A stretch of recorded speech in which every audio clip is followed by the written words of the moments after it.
I'm Michelle, and we're going to talk about how I and you can use mindfulness, compassion, and connection to find your inner calm and a little more sanity in your parenting.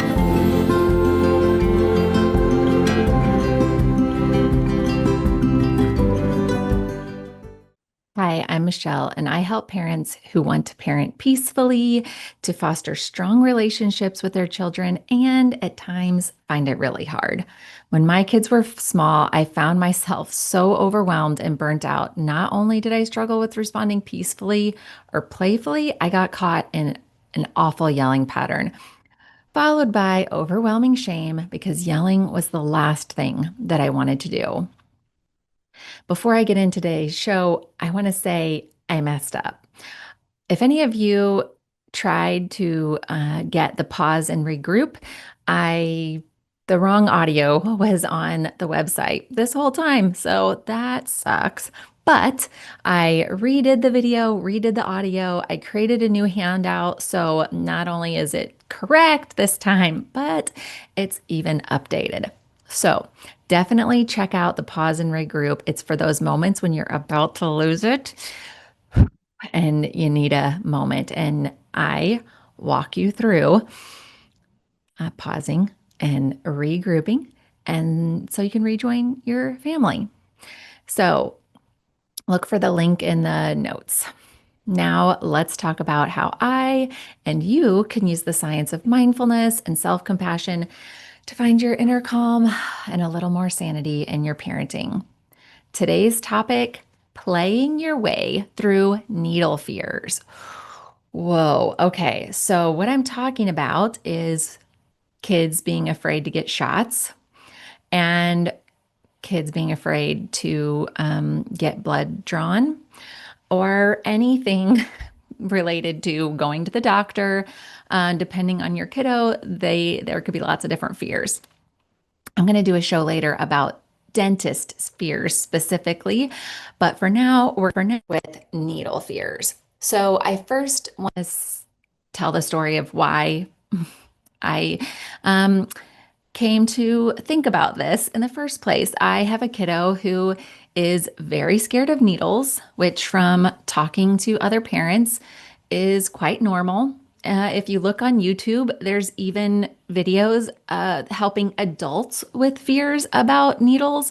So the thing is, this is normal and everybody's different. Some kids, like one of my kiddos, is very highly sensitive, very thoughtful, and that creates a lot of anxiety. So we kind of muddled through shots with varying degrees of success. But then the doctor said we needed to get our blood drawn for some health reason. And oh my goodness, this was next level, not good. We went I think 3 times before we did it successfully. So round one didn't happen. I wasn't I wasn't on board with holding my kiddo down. I did not think that was going to help them with their fears. And I thought it might just instill a deeper fear. So we decided to leave. And then I had to do a lot of freaking work in order to figure out how to make this happen. So, of course, if you've been listening, you'll know I reached out to my parenting coach and I was like, help me, please. My kiddo has to get a blood draw, and how do I do this? So we then, she talked me through not just what to do, but before that, all of my feelings. All of my feelings. Then play ideas, and then just helped coach me through it, right? Like that's literally parenting, coaching you through difficult parenting moments. So what we ended up doing is playing with the fears. So at home, I went to the most realistic degree I could get. I got one of those diabetes prick needles that's like you just sticks in it.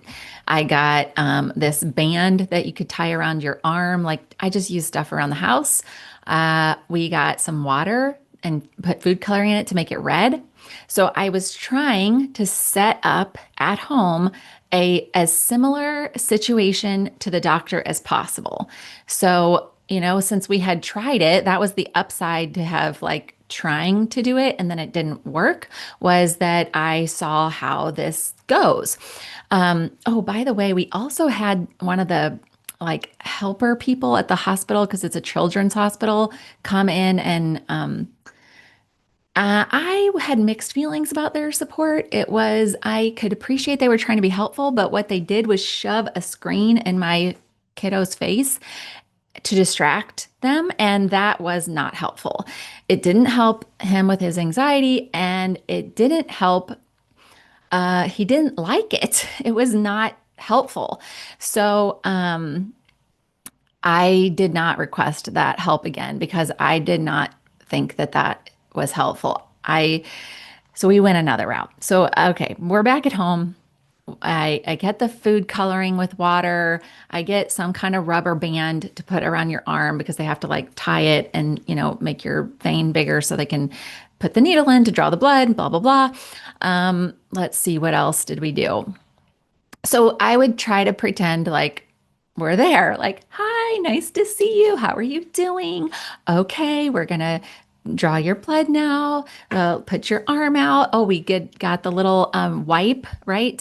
Because they put a alcohol wipe on there. So I would tie the arm and squeeze it, and then I would do the alcohol wipe, and then we would, to simulate the prick of the needle, either I would pinch their skin, or they would pinch their own skin, and that would be the simulation of the needle. And then I think we had some kind of like, I don't know. I don't remember if I did like a tube into the cup of water. I feel like I did something to simulate that, but I can't remember now. And that the water with red food coloring, of course, was supposed to simulate the blood, because that was a part of the fear, was like, blood's going to be coming out of my body. Like, what the heck is that? Right? So then we played around with this. I was the doctor. They were the doctor. My other kiddos were there. They all played doctor or patient. Everybody wanted to take turns. And then we did some over the top silly drama stuff, like, I'm going to be a crazy mean doctor, or I'm going to be a silly doctor that doesn't know what I'm doing, or a crazy mean nurse, or a silly nurse, or I'm a crazy patient who runs away or throws everything, or just silly and over the top. As they say in hand parenting, follow the laughter. So that was the goal, was to follow the laughter. So now I'm going to talk you through how you can do something similar. One, first, parenting from the inside out, as Daniel Siegel would say. Remember, the first thing I said I did was talk to a parenting coach. So if you don't have a parenting coach, you can talk to a friend. I also have a listening partner, which I found through hand in hand parenting. So you can look on their website to it's just like connecting with another parent who's trying to parent similarly to you and maybe has a kid a similar age or something like that. If you don't have either of those, you can journal or talk to a friend. Just make sure it's someone that you trust and that will not be judgmental or, I don't know, give you advice. A lot of people want to give advice, and it might be helpful if they, or it might not. So, you can say, like, I just need you to listen. And if none of that's accessible, you can always just journal, and you can write out what is making this difficult for me? Why am I angry? Why am I scared? What am I? Am I angry, scared, nervous, frustrated? What is it? How am I feeling? Maybe it's embarrassment because the medical professionals are watching, it's feel like my parenting is on display. So think about what is difficult for me, what's coming up for me, what's getting triggered for me. It could be how did, shots and needles and blood draws go for you? Did you have any medical events that for you as a kid that were difficult? How did your parents respond to you? Was it positive? Was it difficult? So all these things are stuff that can come up for us. And essentially, what we want to try to do is clear as much of that as possible, because otherwise, we have our kids' fear and it's like a 10. And then we have our stuff and it's like a 10, and it's too much stuff. It's too much stuff. So if we can turn the volume down on our own stuff by addressing it first, then we have more space to just respond to our kiddos' stuff and just be there for them. So that's why we start with parenting from the inside out, as Daniel Siegel would say. Next, play. So what is it that maybe if it's, I would always get out, we always have those play needles from the doctor kits. So we would always use those when it was time to get flu shots or vaccinations or things like that. And you can do things like play chase, like, I'm going to get you with this needle and it's so sharp and look how long it is. You could even make a needle that's like super long, because you're kind of trying to think about, what is my kiddo afraid of? Maybe the needle seems like so big to them. Maybe they're scared it's going to, I don't know, go through their arm. You know, kids sometimes have like thoughts that are very scary. So think about listen for what is it that they're scared of. And if you're not sure, just grab the play needle and play a game of chase. And that like it releases the anxiety, because one, the thing that they're anxious about is there, you know, the pretend needle. And then they're allowed to move their body. When they're at the doctor's office, they have to sit still, right? And when we are in fight or flight, which their body's stress response is getting kicked up if they're struggling with shots, our fight or flight response wants to either fight the person who's trying to give us a shot or run away from the shot, right? So if we give our kiddo a chance to run away at home, we're giving them a chance to do what their body wants to do in the moment. It also playful helps, like laughter helps release more of that tightness and anxiety inside. You're also doing exposure therapy, right? You're not just, this is like you can play again and again and again. So hopefully the anxiety goes down and down and down and down and down as you get closer, or once you finally get to the doctor's office, maybe the anxiety has gone from a 10 to a 5, or maybe even a 2 or a 1. And I would plan to do it several times, and I would let them know, you have a doctor's appointment in 1 week and you're going to have to get a shot. You're bringing the stress to the surface round 1. They might have some big emotions. I hear you. Shots do suck. I'm sorry you have to get shots. We're going to do it. You're going to be okay. Then maybe the next day you get out the needle and you're like, look what I found in the play stuff. Do you want to give me a shot? Do you want to get a shot? And then you just start being silly. So it's not serious. It's silliness. It's laughter. It's following the laughter. This is not serious business, because serious is stress and anxiety. This is laughter and play and fun, which helps release the anxiety. Take turns. You can, again, like I described earlier, you can be a crazy doctor or nurse. You can be a crazy patient. You can be silly. Anything that's silly and over the top and makes, hopefully, the both of you laugh. And if you have other kids, maybe they're laughing and maybe they're joining in as well. And then in the case of the blood draw, we had to do it in the car before the appointment as well. So now we did it at home.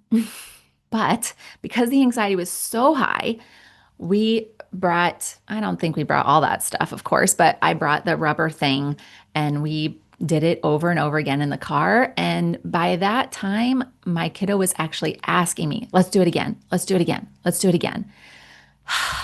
Which was so cool, because they were feeling better, like it was helping, and they wanted more so that they could get through it, because they knew they had to do it.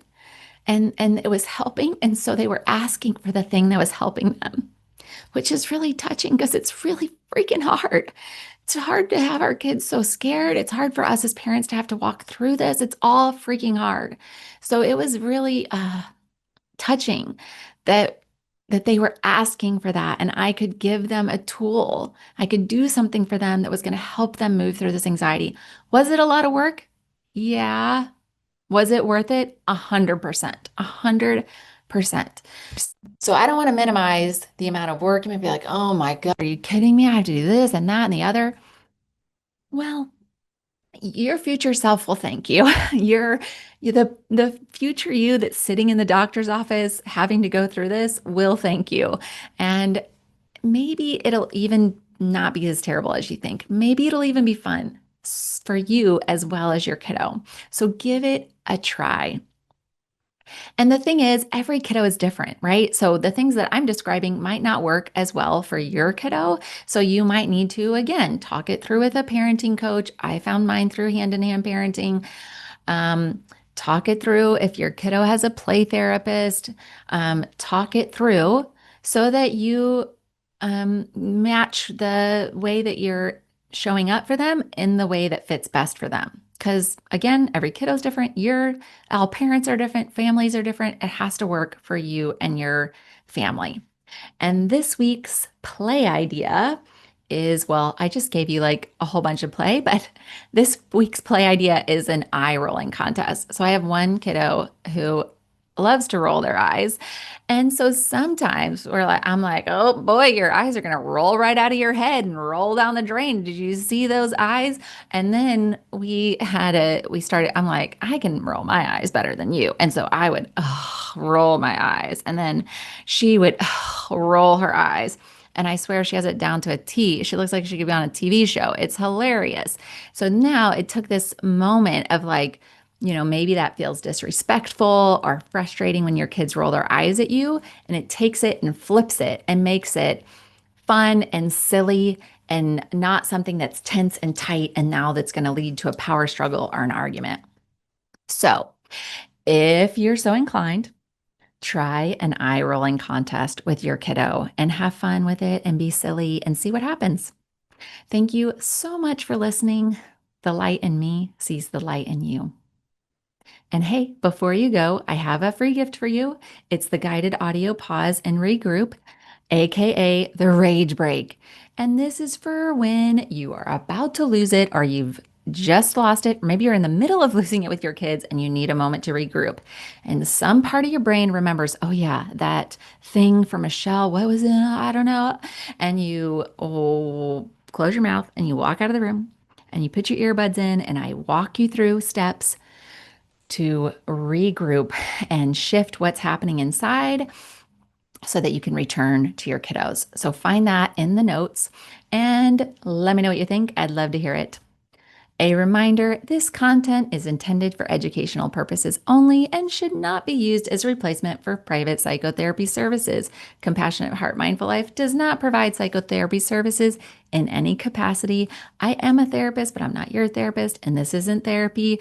So if you need mental health treatment, you please find a qualified professional in your area. Thanks again for listening. Bye-bye.